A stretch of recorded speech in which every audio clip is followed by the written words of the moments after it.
In the summer of 1958, a British archaeologist named James Mellard was riding a bus through central Turkey, the kind of flat, brown, forgettable landscape that makes you stare out the window without seeing anything. And then he saw something. A mound. Not a hill, a mound. Perfectly shaped, enormous, rising out of the plain like the earth itself had swallowed something enormous and couldn't quite digest it. He stopped the bus. What he found underneath that mound would become one of the most debated discoveries in the history of archaeology. A city, 9,000 years old, built for 8,000 people, with no streets, no temples, no rulers, and the dead buried under the floors of every home. The place is called Çatalhöyük. It sits in the Konya plain of south-central Anatolia, modern Turkey, and it is, by almost any definition, one of the oldest cities ever found on Earth. Not a village, not a camp, a city. It was inhabited continuously for nearly 2,000 years, from around 7,500 BCE to 5,600 BCE. That's a span of time longer than the entire history of the Roman Empire. Twice. At its peak, somewhere between 6,000 and 8,000 people lived here at the same time, in the Neolithic period, when most of humanity was still wandering. And yet, this wasn't what civilization was supposed to look like. Every city we've ever found from this era, or any era really, follows a pattern. There is a center of power, a palace, a temple, a marketplace, streets that lead somewhere, a hierarchy you can read in the stones. Çatalhöyük had none of that. No streets, literally none. The houses were built so tightly together, wall against wall, that there was no space left between them for a road. Instead, people moved across the rooftops. They climbed down into their homes through holes in the ceiling, like hatches on a ship. Imagine that, 8,000 people, moving silently above each other, their feet on each other's roofs, their children playing on a surface that was someone else's ceiling. And the houses themselves, they were almost identical, roughly the same size, roughly the same layout, the same plastered white walls, the same central hearth. No mansions, no hovels, no grand hall for a chief. Archaeologists have dug up thousands of rooms here, and they have found almost no evidence of inequality. 8,000 people living as equals for 2,000 years. That's not what we were taught civilization looks like. So who were these people? They were early Neolithic farmers.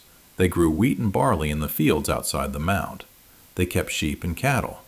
They hunted wild boar, deer, and aurochs, massive horned cattle now extinct that could weigh a ton. And they were artists. The walls of Çatalhöyük are covered in paintings, bulls charging across white plaster, vultures descending on headless human figures, geometric patterns in deep red ochre, the hands of children pressed into clay. These weren't decorative. Archaeologists believe they were ritual, renewed again and again, the walls replastered and repainted over decades, sometimes over 100 times, as if the act of painting was as important as the image itself. And then there are the skulls. The people of Çatalhöyük buried their dead directly beneath the floors of their homes, not in a cemetery, not in a field, under the platforms where they slept, under the benches where they sat, under their feet. And sometimes they would dig back up the skull, plastered with clay, painted, given new eyes made of shell or obsidian, and placed carefully somewhere in the room. We don't know exactly why. Maybe it was ancestor worship. Maybe it was a way of keeping the dead close, of refusing to let go. Maybe the boundary between the living and the dead was simply different for them than it is for us. What we know is this. A child born in Çatalhöyük grew up sleeping a few inches above their grandmother, above her bones, beneath her skull, watching from a shelf on the wall. Was that frightening, or was it comforting?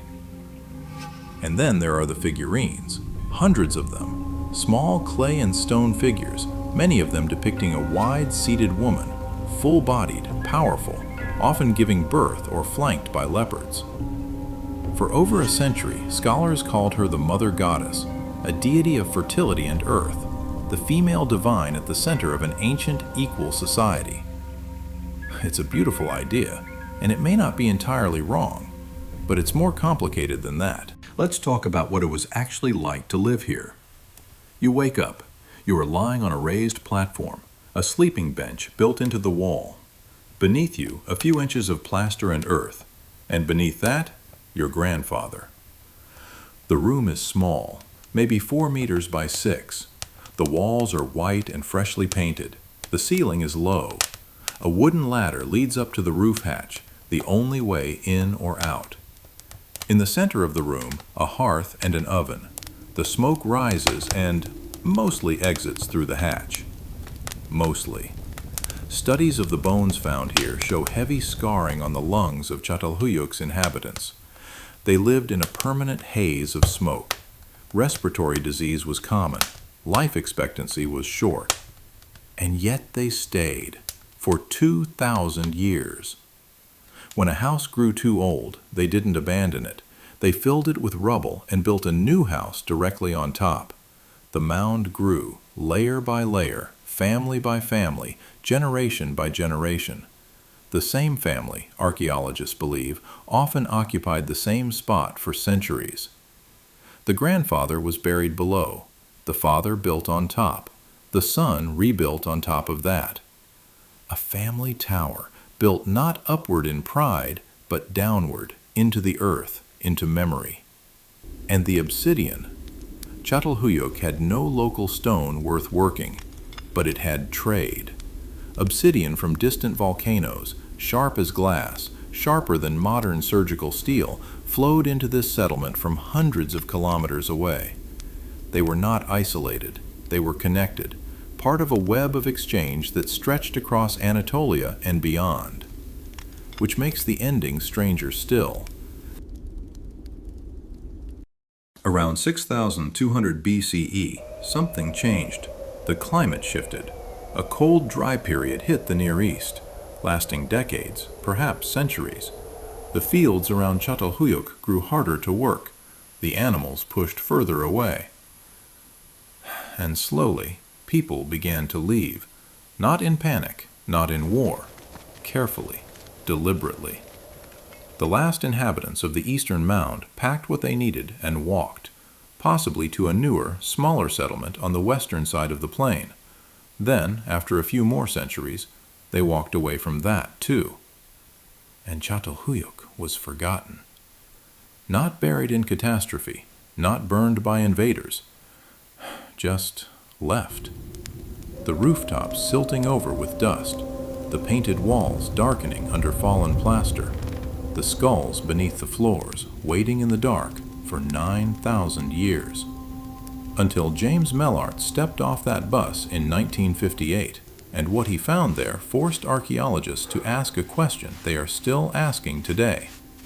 If a city of 8,000 people could exist, with no rulers, no temples, no inequality, no streets, for 2,000 years, what does that tell us about what civilization actually is? Here is what we don't know. We don't know what language these people spoke. Not a word of it survives, not a single inscription. No writing existed yet. We don't know the name they gave themselves, or their city. Çatalhöyük is a Turkish word. It means forked mound, a name given by modern farmers who lived near the hill for centuries, never knowing what was inside. We don't know if the figurines were goddesses, or toys, or dolls used in rituals we can't imagine, or portraits of real women. Archaeologists are still arguing. We don't know why they buried the dead under their floors. We have theories, we have speculation, but the people who did it left no explanation. And we don't fully know why they left. The climate theory fits the evidence, but it doesn't fully explain why a society so stable, so long-lasting, so clearly capable of surviving hardship, simply dissolved. Some things archaeology cannot reach. Some things are buried not in stone, but in the minds of people who lived and died and never wrote a single word down.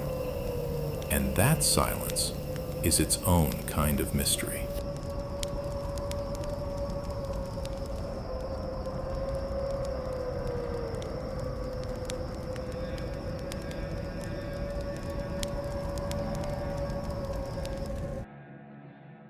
Every week we go back to find the places, people, and civilizations that history forgot to mention.